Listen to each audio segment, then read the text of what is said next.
I just want to ask an honest question, and I'm going to make this real short and real quick. Why didn't Hassan Campbell do what he did to Wack 100? Why he didn't do that to Bambaataa? Why couldn't he expose Bambaataa like he exposed Wack 100? Basically showing fake love to Nipsey Hussle. Why he couldn't expose Bambaataa, the Zulu Nation, to the stuff they was doing to the children, including him. You got all the smoke for people that really didn't do anything to you. They just asked questions. You claim these people are lining you up. You claiming these people are trying to take you out. But many people feel that you basically crying wolf. My issue, just like many millions of people out there, is why you don't have the smoke for Bambaataa like this. You always saying Bambaataa raised me. He's like my father. Bambaataa did you dirtier than anybody who's famous. Any man out there. But you want to go at all these other people.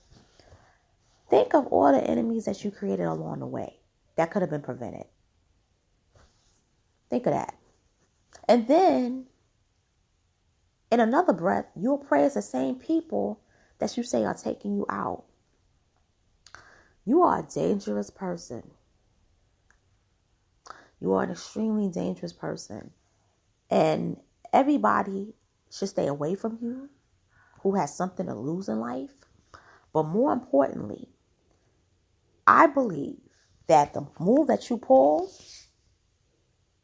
nobody is going to rock with you who's famous. The only ally you really have is Doggy Diamonds. You don't have anyone else. You trying to make it in this industry doing podcasting? No. Because when people tell you things, you secretly record them, and then you use it to basically take them down.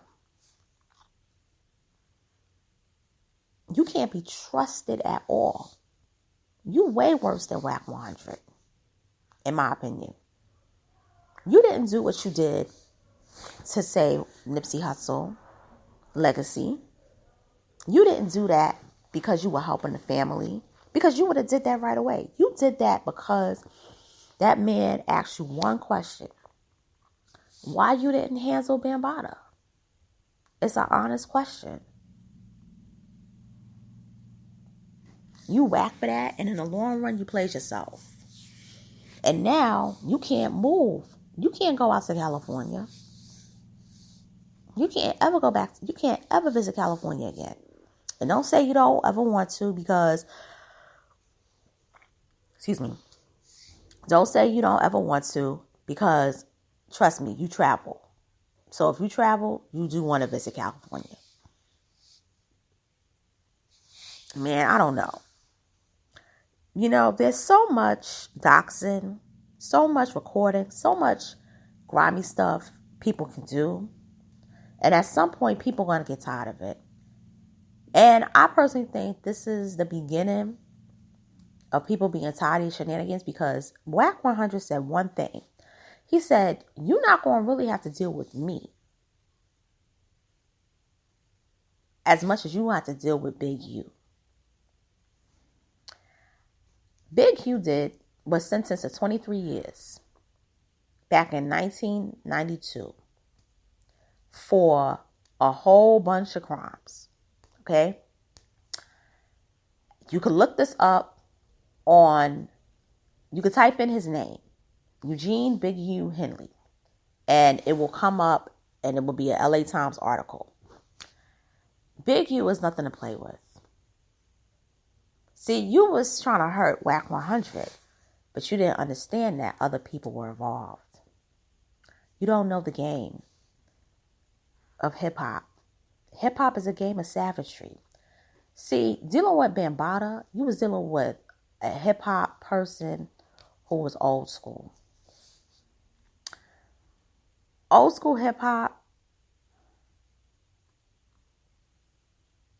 has aren't going to move like that. But those Cali heads out there, there's a whole different thing. Oh, and by the way, I just want to drop a jewel. The real reason why, well, I don't want to say jewel, but I want to drop, a dime or a gem. The real reason for the East Coast, West Coast beef has nothing to do with Biggie nor Tupac. The real reason why it really started was because of a song called F. Compton. And in that song, they were talking about all the Cali rappers. And that's what really started it. And it was by a man named Tim Dog, who was from the Bronx, but his parents were from Barbados. Because of that, you've had many people from New York say F the South, F California. And I'm talking about rappers from New York, but mainly from the Bronx. F the South, F Cali. They didn't really say F the Midwest. But a lot of the tension with East Coast, West Coast, and East Coast, it has to do with that one song. And with also the foundations of hip hop. I'll talk about that more in June for Black Music Month, that part. But Cali rappers don't like the Bronx because of that song, F. Compton, and the disrespect of it. So you weren't going to ever be fully trusted by Wack 100 to begin with. I'm just going to say that. But what you did, you basically made yourself a target. Not smart. And so the question is, you could have did all that to Bambaataa, somebody that really harmed you, somebody that committed a crime to you. Pedo crime. But you want to go after Wack 100 because he questioned legitimacy of you not doing anything to Bambaataa? Yeah, whatever. You're a joke. And with that being said, I'm signing off. Thank you for listening and enjoy the rest of your day.